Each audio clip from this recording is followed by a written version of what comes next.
Hello folks. Well, first I'm going to show you how to disassemble the reverse switch, so if you want to try to clean and lube it, you can do that.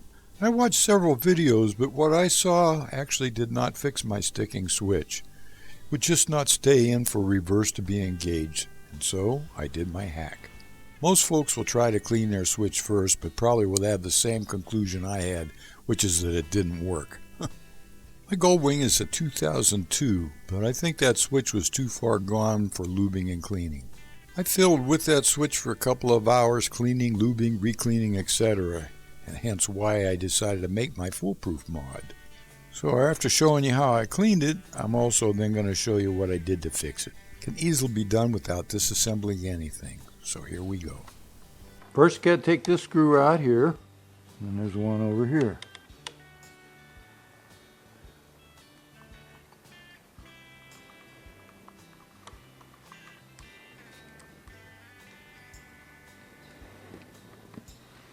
Then this drops down. And what you got to do now is just get this screw out back here.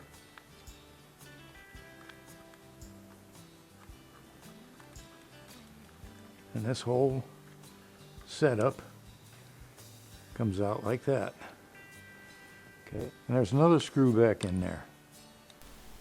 This is at the back of the switch and actually holds the switch in.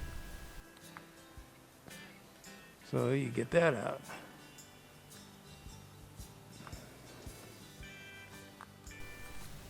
Then tip it up a little bit at the back where the screw was and push it out from the front. And there's your switch. Take this cover off like this. And then to get this apart, just take this, flip that a little bit like that. Here's your fingernails. Pull these little tabs out a little bit. And the top of this switch will come off. Just like that. And that's what it looks like inside. So these metal contacts on the other side of the switch with the wires, you want to clean those and put a little silicone lube in there. Okay, just going to show you because I have taken this thing apart 20 times already. You want to take that little spring out. And this just comes out like this. Now, in the bottom of this thing is this little flapper that goes up and down. And that's the catch. And there's also a piece of copper in here. It's got a little hole in it, and that'll fall out, and a piece of copper here. And they're just laying in there. So you don't want to lose those. But I cleaned and cleaned and cleaned those. I used silicone lubricant on them. Silicone grease. I cleaned everything with electronic cleaner. Just going to show you what's under here so you can see. See that little spring? And that little piece of copper. So that's all cleaned out. You got to put that back together and everything will fly. So just be very careful. Now on the bottom of this, that little channel right there, I think that's what's wore out. Let me take a picture of it here for you.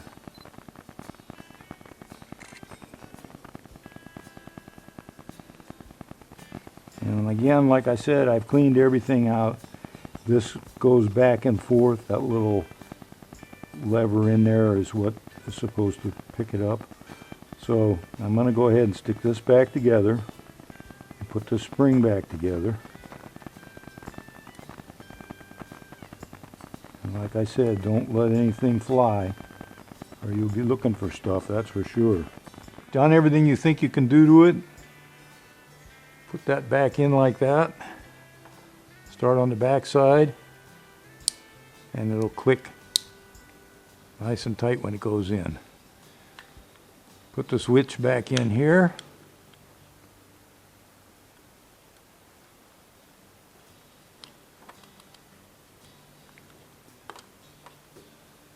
And I usually just push that with the screwdriver because it's tight.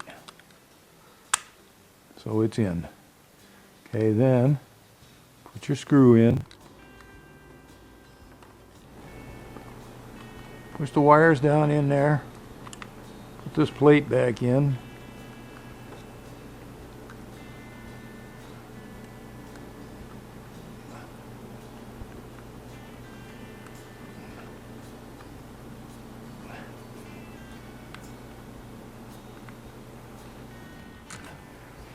Okay. Put this little plate back on there. It just snaps on top.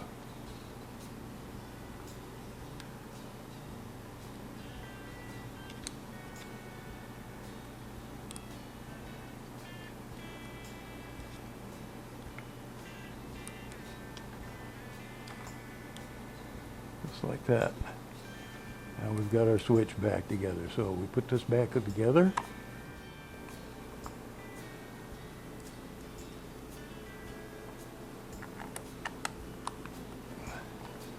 And that screws on there like that.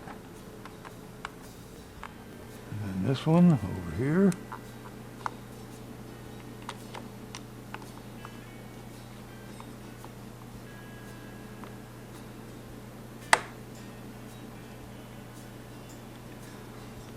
And that's all on.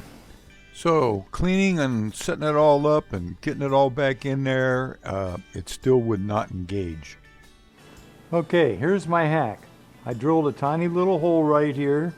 If you drill it right exactly there, and then take a piece of plastic. This is a piece of nylon strap that I had, and I'm using this screw.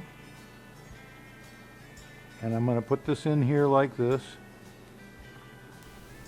This is a self-tapping screw. And I'm going to screw that in to that hole.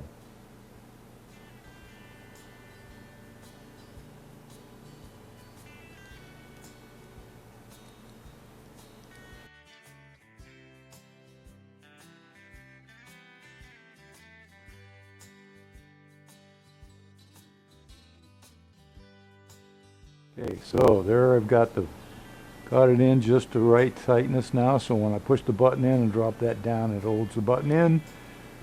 Push the button out, it holds it out. Piece of cake.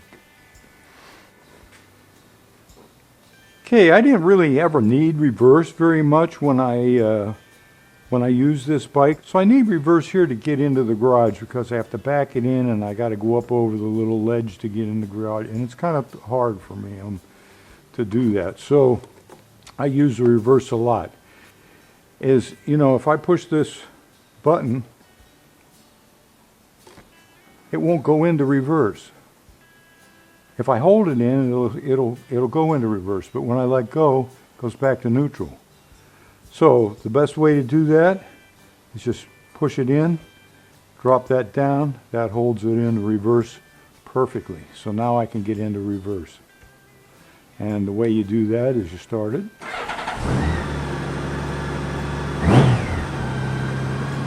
Push the button in reverse.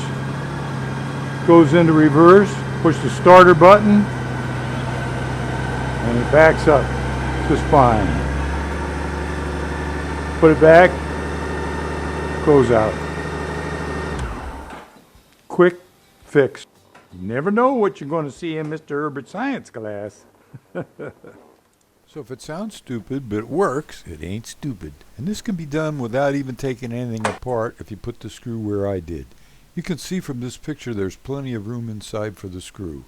So thanks a lot for watching and ride easy. This is the Night Flyer signing off for now.